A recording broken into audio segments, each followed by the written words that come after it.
Okay, welcome into Locked On Horned Frogs, your daily TCU podcast. I'm your host, Steven Simcox.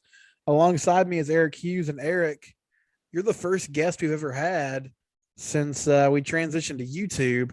Have you ever Let's been on go. Have you ever been on YouTube before, Arik, or is this your first time? You know, I have some videos that my friends like to pull up from my younger days every once in a while, but this is my first podcast on YouTube. So thanks for having me, man. Thanks for doing it as always. What are these videos? What are you doing in them? Are you singing? Are you dancing? Or is Nah, this it's nothing like that. It was just some old school projects that friends like to poke fun at yeah, so back in the high school and college days. So yeah, no, we don't need to go there. We can just talk baseball. Yeah, we can for sure just talk baseball. Um, TCU's coming off a series loss to Texas. They dropped Friday and Sunday games to UT. Did actually get a win on Saturday, and I think overall they played better this weekend than they did against West Virginia. Also, don't look now. West Virginia might be good. They swept Baylor this weekend at home. Now Baylor, I think Steve Rodriguez might be in his final year there as head coach. They're really struggling, but we'll see how all that shakes out. We're going to talk TCU though. I want to focus more, however, on their 7-5, 12 games on the conference play. They're halfway through conference play. And this team is kind of morphed as the season's gone along. I think part of that is due to some injuries on the pitching staff. Part of that is just some guys that honestly we thought might be better than they have been, have not quite lived up to expectations. And so, where are we at with TCU baseball? What's kind of the ceiling for this group? And I want to start, Arik, with it's easy to forget, but Austin Krob really hasn't pitched much this season. I mean, he pitched a little bit early in the year and then went down with shoulder injury. Haven't heard a lot about his timeline. The initial timeline they gave would have him coming back this weekend against Texas Tech. Haven't heard that that's the case.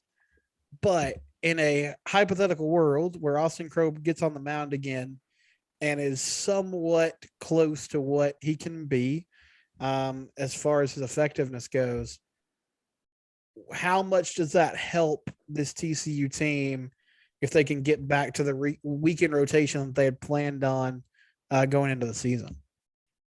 I mean, I think it's huge. First off, you lose your guy that you are calling your number one to start the season. That's gonna hurt anybody, no matter who it is. But especially for this TCU team, it feels like that this is a team that just is pretty limited in terms of depth, specifically with pitching. We've seen them try Cam Brown out. We've seen them try this weekend. Marcelo got his first start after last weekend having an amazing 7 inning relief outing. And so, yeah, this just isn't a team that has too much depth right now when it comes to guys that can throw out in terms of starting pitching.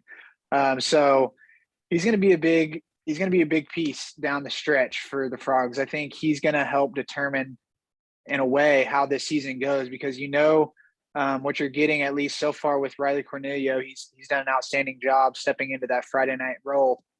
But after that, it's been a little bit of a question mark. Brett Walker has been pretty consistent with about 5 or 6 innings, 3 or 4 runs a night.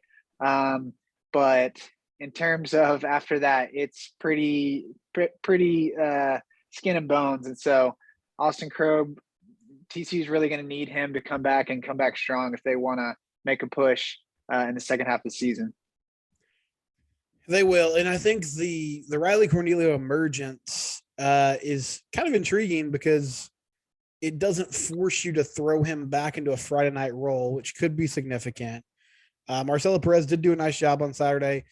Only ended up going 4+ innings, but I mean, compared to, and no offense to Cam Brown, compared to what Cam Brown was kind of giving you, it was a better outing, and they were thankfully Big able to time. jump out to a big lead. But okay, so the depth made me think of something I didn't mention. I didn't mention this to you, sorry, but uh, the bullpen depth has also been sort of surprising to me, or lack thereof. Like Mhm. for instance, today, Caleb Bolden had to throw a lot of innings on Saturday. They used Luke Savage a little bit on Friday, Mhm. and Marcelo Perez gets moved to the starting rotation. So in the late innings this afternoon, Eric, I'm kind of sitting there and I'm like, who are they going to turn to first out of the pen? Because it's not a long list of guys that you trust, and it ended up being Luke Savage again. He got Mhm. the day off and then came back in there.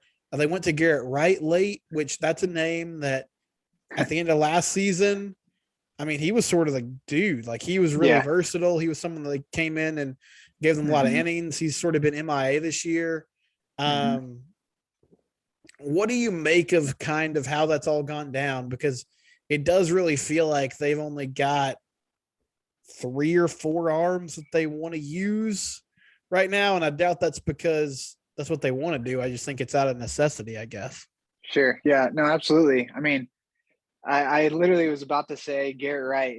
I mean, you saw him this weekend for the first time in a long time, and I think with him the issue he's got the high velocity, but he's uh, known for being a little bit wild, and so yeah, I mean, I think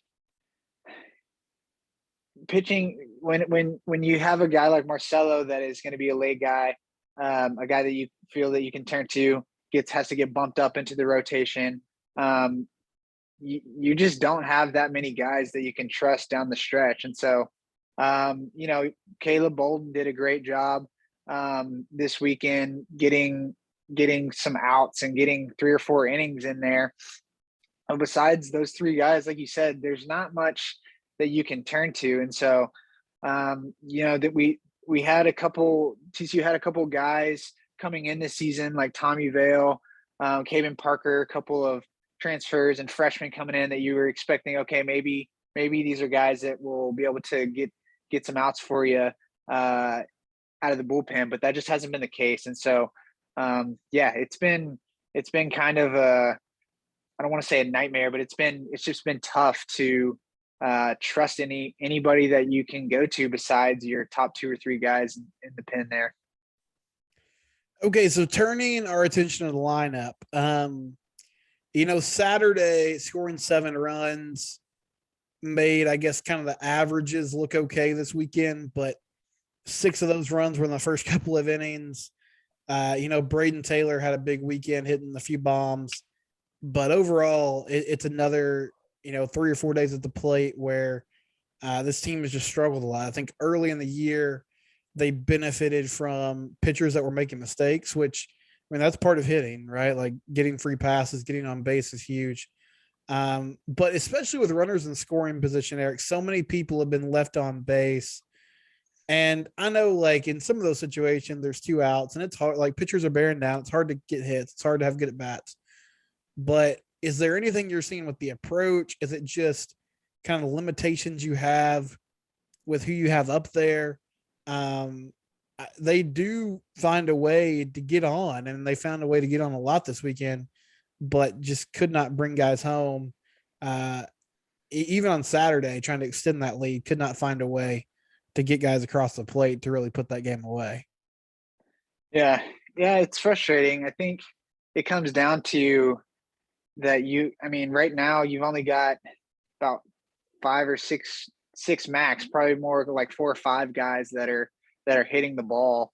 Um, I think you sent me a text on Friday, but about just the bottom of the order. I mean, it's you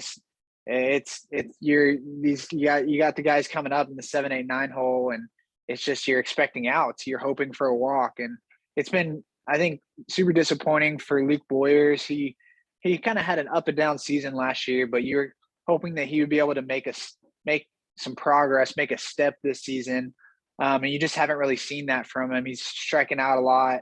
Even when he is hitting the ball, it's pretty much only singles. He's not hitting for much power. And so, yeah, it's tough when you have your few guys that are getting base hits, and then you got the guys ducks sitting on the pond, but then when that bottom of the order rolls around and they're not able to get it done. So it's frustrating. I think um, we've seen Kirk try and kind of roll through some different guys for the bottom of the order, and it just hasn't worked. And so I think that's just a limitation of the team.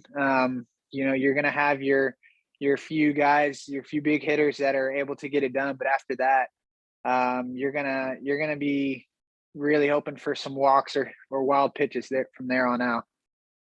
Yeah, it's tough also when, I mean, even the guys that are productive, aside from Braden Taylor, David Bishop, and Tommy Sacco occasionally, you don't have dudes that are, able to make it leave the yard or even are getting a ton of extra base hits. Like it's a lot of station to station baseball.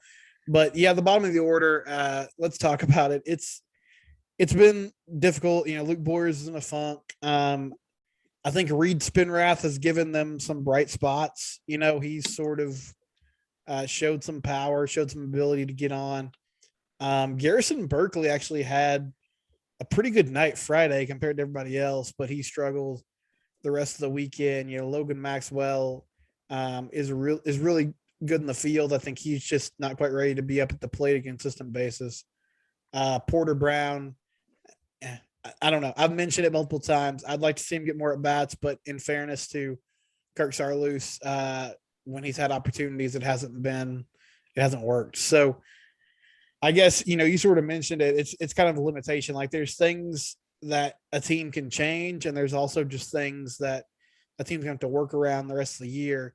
So my question to you is, do you feel like they try to mix and match or continue to just mix and match for the rest of the year? Do you think that they kind of settle with, Boyers and Spinrath and maybe giving either Brown or Berkeley more time in the lineup to at least see if one of those guys can, find a way to get out of a rut if they get more consistent playing time? Yeah, I mean, I think Boyers is going to be a mainstay. It seems like he's kind of a guy there that coach likes in right field, and he's had some bright moments. I don't want to make it seem like he hasn't, but just overall, he hasn't made any real progress this season. So, yeah, I mean, I just don't really see what else that they can do. I think Berkeley did have a couple of hits this weekend, so you might see coach stick with him there. But besides that, there's not much else he can do. And we've seen TCU teams have lineups in the past that haven't been able to produce many runs, but those seasons that they had lights out pitching, right? And so this isn't one of those teams where you're having lights out pitching where you're just able to dominate the games and win close games. Now the pitching actually wasn't too bad this weekend, but overall, if you're not able to hold teams less than to 2 or 3 runs, the way the offense is going right now, it's going to be tough. And so, yeah, I think the guys are just going to have to keep grinding if they want to start winning some series here. I'm sure we'll talk about it here in a second, but TCU's in the middle of the toughest stretch of the year, and it doesn't get any tougher than this. And so they're just going to have to keep grinding it out and see what happens. They will. And I mean, Luke Boyers had a single Saturday. He did have a double in the top of the ninth today or on Sunday for people listening to this Monday. So maybe he's going to break out here. Hopefully, we want the best for him for sure. And yeah, I mean, the pitching, like you mentioned it, they've definitely had teams where they weren't going to score 7 runs a game. But the pitching depth just hasn't held up. I did think though, that Texas lineup's really good. They did okay this weekend, but even today, I mean, it's a 1-0 game for a little bit, and then Melendez hits a bomb. It's 2-1. You tie it up at 2. All of a sudden, it's 5-2. I mean, they just could not find a way to really string together runs to keep pace or to give themselves enough cushion that it got a little more relaxing when the team was pitching or was in the field. So you mentioned it. Schedule's tough. They play Texas Tech this week, Thursday, Friday, Saturday, and that's after a Tuesday game with a really good Dallas Baptist team. TVU. Man, that's always tough. And then Oklahoma State and Florida State. So my concern is you're still sitting in a really good scenario. I think they'll probably drop out of the D1 baseball top 25 this week. That doesn't matter a ton, but Mhm. that's just my assumption after losing a series to Texas. But they are still like very firmly in the tournament. Mhm. My only worry is, at a certain point, even if the competition's really tough, if you keep piling up losses, I mean, losses are losses, right? Like it Mhm. there becomes a time where it gets to be an issue. So I think they Mhm. need to steal one of these series. Um, I'm weirdly kind of optimistic about Tech, even though they're playing so well, just because I don't know. I think being in Fort Worth is going to help a lot.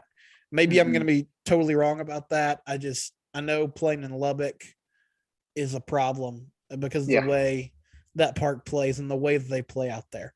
Um, but how do you feel, Eric? Can they?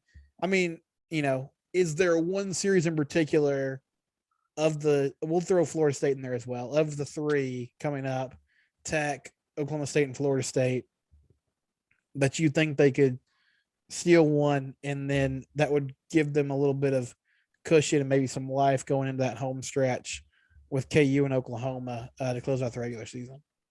Yeah. I don't know a ton about Florida State. I know that they got a good ball club, like always. They're ranked in the top 15, so they're going to be a tough series for sure on the road. Texas Tech just mashes the baseball, right? Like Yeah. I was looking at their games lately. They have 7 games where they scored 16 runs or more. Like it's just ridiculous. They put up 28 runs on Kansas, which Mm. I mean, it's like I don't know. Is that like putting up a bunch of points on Kansas football? I don't know, but still, I mean, if you're able to do that, that says something. And so now on the flip side, uh, Tech just played against UT. I believe it was either last weekend or the weekend before. Won 2 out of 3 there, but they gave up a ton of runs, and so it seems like they're going to score a lot, but they're also going to give up a lot of runs. It doesn't seem like their pitching staff is as good as it typically has been in the past, and so yeah, it's going to be probably a wild ride next weekend. I'm going to have a Thursday, Friday, Saturday series. And so, the series against Oklahoma State, I mean, it's the same deal. I mean, they've got a bunch of good bats. I think that their pitching is a little bit tougher. And so, yeah, I think if I were to just make a prediction, I feel like the Frogs can win this series against Texas Tech. Like you said, just coming back home, I feel like it's going to be a big help, and just getting the Frog faithful behind them is going to be huge. But they're gonna have to dig deep, because it's not going to be easy. And even the Tuesday night game against DBU, we don't have to tell Frog fans anything about DBU. They know good and well how good of a team they've got there. So yeah, Frogs are going to need to find a way to win a series here in the next couple weeks, and just stay afloat, stay uh, and and two. I mean, this is also a team that at the beginning of the season, the Big 12 coaches picked to be fourth in the Big 12, and so Mm-hmm. I think they're kind of sitting right where most coaches thought that they would be. And so I don't want to get too down on them, but I think they definitely have the ability to win one of these series coming up.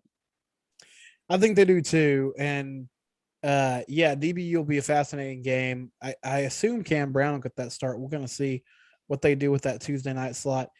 And then I know this is Captain Obvious, but you got to find a way to win Thursday. Like one of the big issues, last 2 weekends has been Riley Cornelius pitching well still, Mm-hmm. and just haven't been able to find a way to win those games. The West Virginia game Mm-hmm. shouldn't have lost it, but we know what happened on that Friday night. And then Texas, Pete Hansen unfortunately just pitched better. But Mm-hmm. if you can find a way to win Thursday and give yourself a chance to win 1 out of 2 on Friday, Saturday, that would be very significant. Well, Arik Hughes, okay, a couple things. Are you working any Ranger games this week? Will you be out at Globe Life for the week, the I will opening be. homestand? Yeah, I actually not until uh, the weekend. I think I work in the Frogs games this weekend, and then Sunday I'll be out at Globe Life for my first game out there. So looking forward to that. It'll be fun.